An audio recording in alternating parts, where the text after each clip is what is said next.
आज हामी जापानका केही आधुनिक बेचेन बनाउने कथाहरूको गहिराईमा डुबुल्की मार्दैछौं। यी कथाहरूले हाम्रो समयमा लुकेका पुराना आदिम डरहरूलाई उजागर गर्छन्।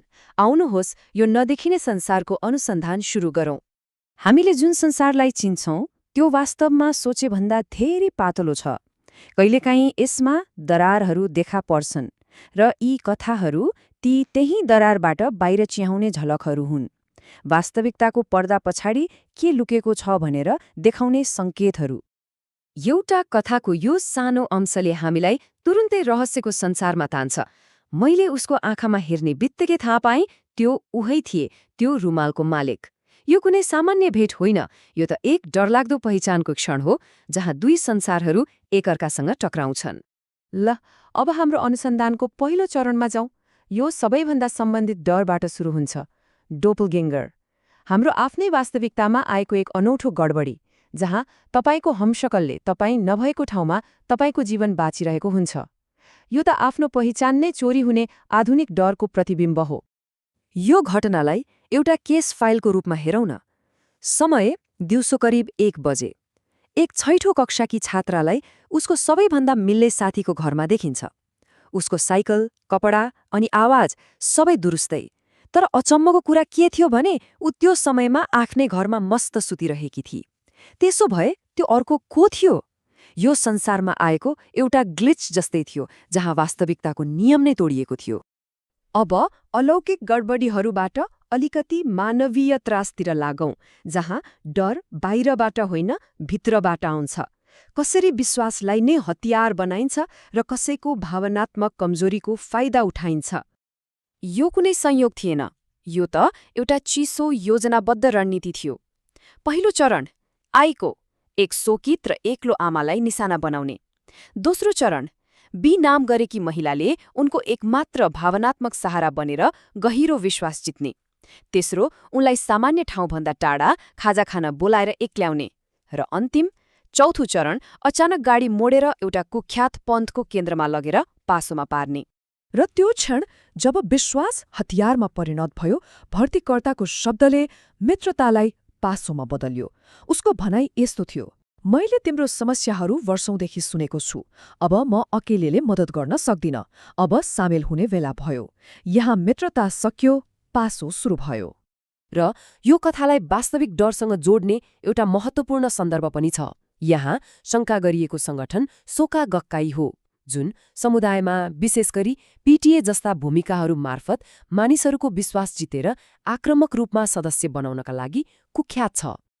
मानवीय दुष्टताबाट अब फेरि अलौकिक संसारतिर लागौं, जहाँ खतरा कुनै व्यक्ति होइन, एउटा निर्जीव वस्तु हुन्छ। कसरी सामान्य दैनिक देखिने चीजहरू र खेलहरू डरको प्रवेशद्वार बन्न सक्छन्।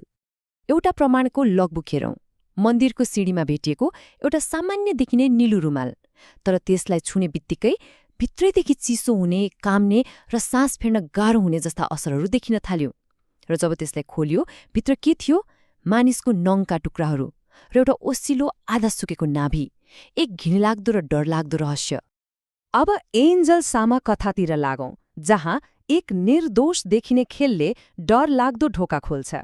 प्रश्न यो उठ्छ, जब एउटा साधारण खेल अनुष्ठान बन्छ, वास्तवमा कसलाई भित्र निम्तो दिइन्छ? खेलको महत्त्वपूर्ण मोड यस्तो थियो।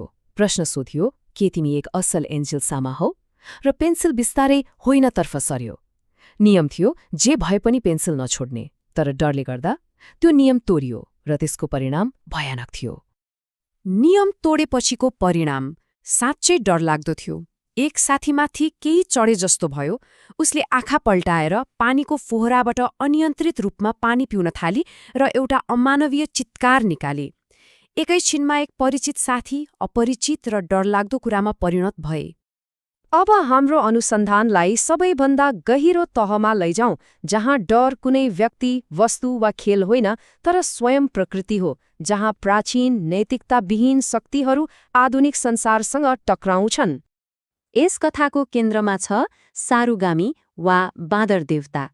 यो कुनै दयालु देवता होइन, बरु यो त एक विशेष पहाडी क्षेत्रको संरक्षक हो, प्रकृतिको न्यायको एक क्रूर प्रवर्तक, जसले विश्वासघात गर्ने वा भूमिको अनादर गर्नेलाई आक्रमण गर्छ भनिन्छ। यहाँ इतिहासको 2 फरक संस्करण भेटिन्छ। सार्वजनिक रेकर्ड अनुसार दोस्रो विश्वयुद्धमा पहाडमा लुकेका नेताहरूले सम्मानजनक सेपुकु गरे। तर एउटा पुरानो पारिवारिक डायरीले अर्कै भयानक सत्य बताउँछ। उनीहरूले ग्रेनेड खाएर पेट भित्रबाट फुटेको जस्तो देखिन्थ्यो। यो सायद बादर देवताको काम थियो। र त्यसैले त्यो गाउँ जान जानी शान्त रहन्छ, पर्यटकबाट बच्नलाई होइन, तर बाहिरी मानिसहरूलाई त्यो देवताबाट बचाउन। यो एक खतरनाक प्राचीन शक्तिबाट आफूलाई र अरूलाई अलग राख्ने एक प्रकारको क्वारेन्टिन हो। ल अब यी सबैलाई एकसाथ जोडेर हेरौँ। डोपलगेङ्गर, पन्थ, श्रापित वस्तु र प्राचीन देवता, यी अलग अलग देखिने कथाहरूले कसरी एउटा नदेखिने संसारको एकीकृत चित्र कोर्छन्।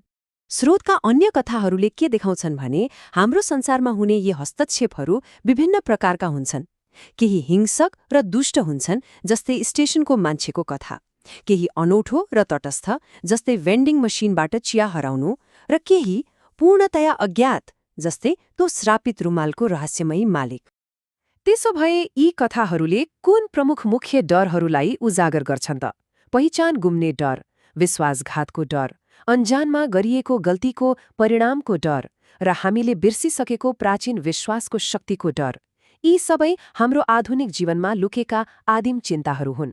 अन्तमा एउटा कुरा के बुझ्नुपर्छ भने यी कथाहरू केवल कथा मात्र होइनन्, तिनीहरू प्राचीन चिन्ताहरूको आधुनिक अभिव्यक्ति हुन्, सायद महत्त्वपूर्ण सांस्कृतिक चेतावनीहरू। प्रश्न यो होइन कि यी कथाहरू साँचो हुन् वा होइनन्। प्रश्न यो हो, जब हामी अन्धकारमा के लुकेको छ भनेर बिर्सन्छौँ, तब के हुन्छ?